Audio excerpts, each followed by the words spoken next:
So welcome back. पिछली video में हमने क्या किया था, एक सिंपल लॉगिन फॉर्म बनाया था जिसके अंदर अगर मैं सही क्रेडेंशियल्स डालूं और लॉगिन के ऊपर क्लिक करूं तो वो मुझे वे क्रेडेंशियल्स जिस यूजर का है उसका यूजर आईडी और फुल नेम मुझे हमारा एपीआई रिटर्न करता है। और अगर मैं कोई यहाँ पे मिस्टेक कर दूं और लॉगिन के ऊपर क्लिक करूं तो वो मुझे सिंपल एक ब्लैंक वैल्यू यहाँ पे देता है। अभी इसके ऊपर हम इफ लगा के यूजर को सही मैसेज दिखाएंगे if the login is successful और नॉट। लेकिन इस वीडियो में हम ये जानेंगे कि how to maintain session at your browser side. Now what is maintaining session? Maintaining session is कि अगर साइन अप और लॉगिन पेज के अलावा हमारा यूजर हमारे ऐप के किसी भी दूसरे पेज के ऊपर जाने की कोशिश करता है और अगर वो प्रीवियसली लॉग्ड इन किया हुआ यूजर है, इसका मतलब ब्राउजर के लोकल स्टोरेज में हम कुछ डेटा स्टोर करके रखेंगे जैसे कि ये आईडी और फुल नेम, और हर एक पेज के ऊपर हम चेक करेंगे कि ब्राउजर के लोकल स्टोरेज में यूजर का आईडी स्टोर्ड है क्या नहीं। अगर होगा तो वो यूजर आईडी जिस यूजर का होगा हम खाली उसी यूजर का डेटा उस पर्टिकुलर पेज के ऊपर सिंक करेंगे। और अगर हमारा लोकल स्टोरेज क्लियर होगा, मतलब उसमें कोई भी डेटा नहीं होगा, आईडी नहीं होगा, इसका मतलब यूजर ने कभी लॉग इन ही नहीं किया था, तो अंदर का पेज का डायरेक्ट यूआरएल अगर यूजर ने डाला और वो प्रीवियसली लॉग्ड इन यूजर नहीं है, मतलब हमारा ब्राउजर स्टोरेज ब्लैंक है, तो हम सिंपली उसे लॉगिन फॉर्म के ऊपर रिडायरेक्ट करेंगे। Now let's get started. So first of all यहां पे मैं एक सिंपल इफ लगाता हूं पहले तो कि response if response is equal to blank अगर होगा तो मैं यहां पे सिंपली एक अलर्ट डाल देता हूं कि इनवैलिड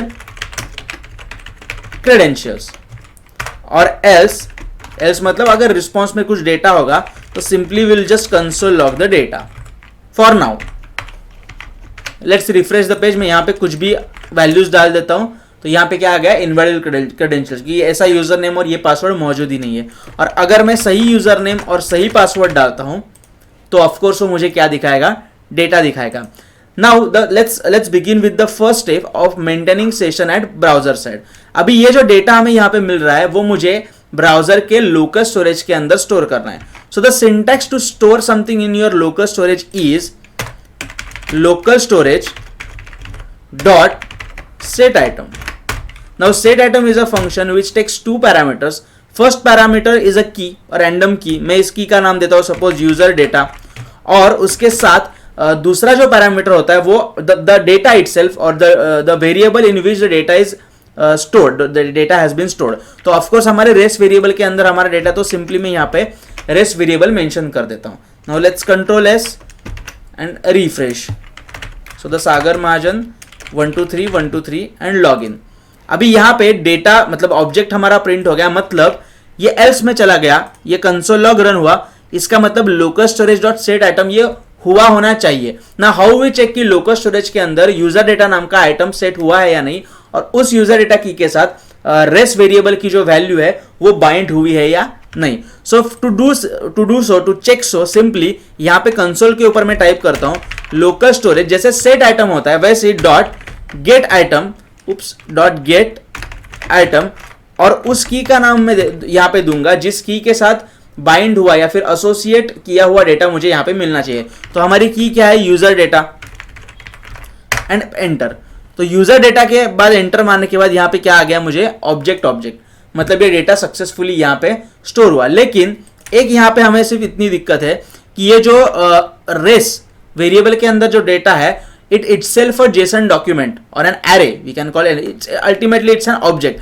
तो उस ऑब्जेक्ट को अगर मैं सेट आइटम करने जाता हूं तो वो स्ट्रिंग के फॉर्मेट में स्टोर होती है।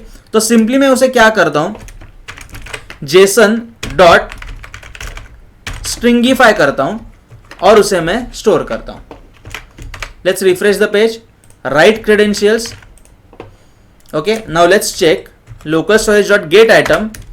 नाउ यू कैन सी उसको मैंने स्ट्रिंग में कन्वर्ट कर दिया और वो पूरी की पूरी स्ट्रिंग मैंने स्टोर की, इसलिए यूजर डेटा के साथ करंटली ये डेटा जो है, ये जो स्ट्रिंग है, ये जो जेसन स्ट्रिंग है वो एसोसिएट हुई है।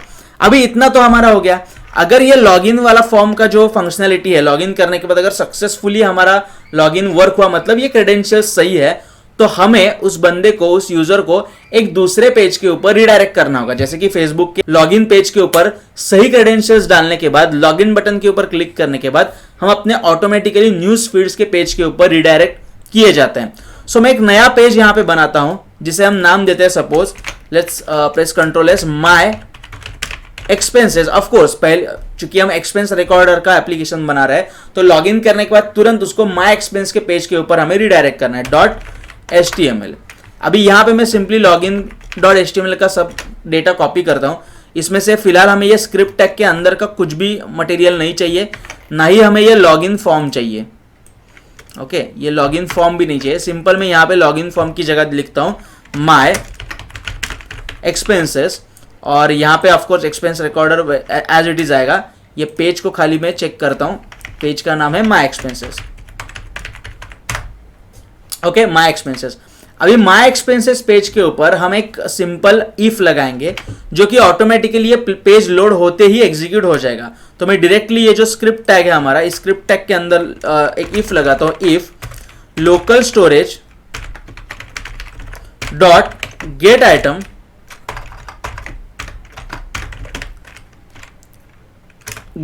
उसका नाम क्या है, यूजर डेटा।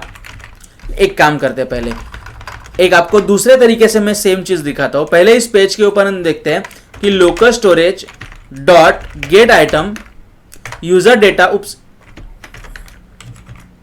यूजर डेटा करने से क्या मिलता है? ऑफ कोर्स इस पेज के ऊपर भी मुझे क्या मिला, सेम डेटा मिला। हालांकि ये डेटा स्टोर कहां पे हुआ था, प्रीवियस लॉगिन पेज के ऊपर, लेकिन कोई बात नहीं।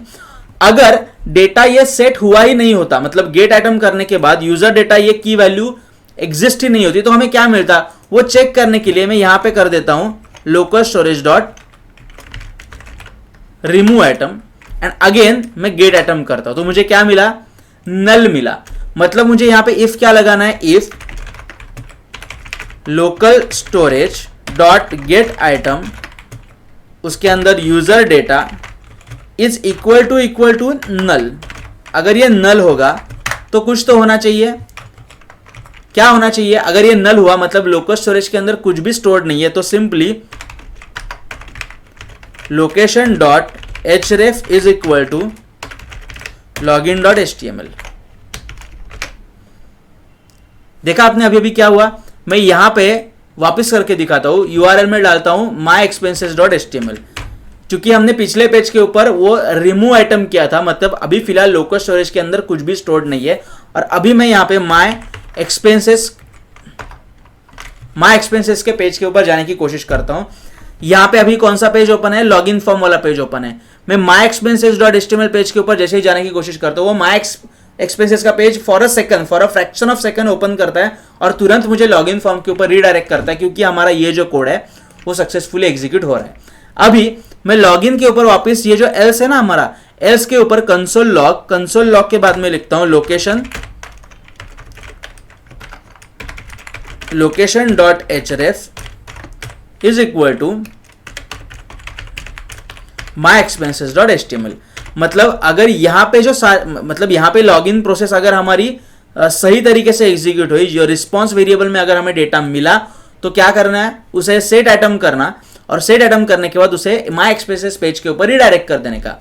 अभी हम आ गए माई एक्सपेंसेस पेज के ऊपर। यहां पे पहले तो क्या होगा, ये इफ रन होगा। अभी चूंकि पिछले पेज से हम सक्सेसफुली लॉगिन करके माई एक्सपेंसेस पेज के ऊपर लैंड हुए हैं, तो ये जो इफ कंडीशन है वो फॉल्स हो जाएगी। मतलब local storage dot get item करने के बाद उसे नल वैल्यू नहीं मिलेगी, उसे कुछ वैल्यू मिल जाएगी। That's why it won't redirect on the login.html page. Now let's check whether this works or not. So login form, मैं सही credentials डालता हूं। Let's click on login. Okay, मैंने refresh नहीं किया, so let's refresh and try again. Login, अभी यहां पे हम redirect हो गए myexpenses.html पेज के ऊपर, और वापस हम login.html के ऊपर redirect नहीं हुए। इसका रीजन ये कि अभी हमारे लोकल स्टोरेज के अंदर यूजर डेटा की के साथ कुछ ना कुछ वैल्यू एसोसिएटेड है, इसीलिए उसे ये जो नल वैल्यू है वो नहीं मिली। मतलब ये जो इफ की कंडीशन है वो फॉल्स हो गई, और ये कंडीशन फॉल्स होने के कारण location dot href login dot html execute नहीं हुआ, और इसीलिए हम myexpenses.html के ऊपर ही रह गए। और अगर मैं मैन्युअली अगर वापिस ये जो लोकल स्टोरेज है वो अगर क्लियर कर दूं, for example local storage dot clear and if I press enter and if I try to refresh, ध्यान से देखिए, उप्स यहाँ पे अनडिफाइन आ गया। मैं एक बार clear as a variable try करके देखता हूँ। Yes, no it is a function. So मेरा पहला सिंटैक्स सही था. लोकल स्टोरेज और क्लियर मतलब जो भी हमारे लोकल स्टोरेज में सेव्ड है वो पूरा मैंने क्लियर कर दिया. और अगर मैं वापस इस myexpenses.html पेज को अगर रिफ्रेश करूं तो क्या होगा, ऑफ कोर्स ये जो कोड है ये रन होगा, लेकिन इस बार चूंकि हमने लोकल स्टोरेज क्लियर कर दिया तो उसको ऑफ कोर्स ये वैल्यू नहीं मिलेगी. मतलब गेट आइटम यूजर डेटा नल ये कंडीशन ट्रू हो जाएगी और हम login.html पेज के ऊपर रीडायरेक्ट कर दिए जाएंगे. लेट्स चेक ऐसे होता है या. लेट्स रिफ्रेश माई एक्सपेंसेस से डायरेक्टली लॉगिन फॉर्म के ऊपर हम रीडायरेक्ट हो गए. So that's it. That's how we store some data in local storage to maintain session at browser side. Maintaining session at browser side is not the only purpose of using local storage, but we are using HTML5 local storage to maintain session at browser side. So इस video में इतना ही. आगे की video में हम देखेंगे logout की functionality और उसके आगे का कुछ part. See you in the next video.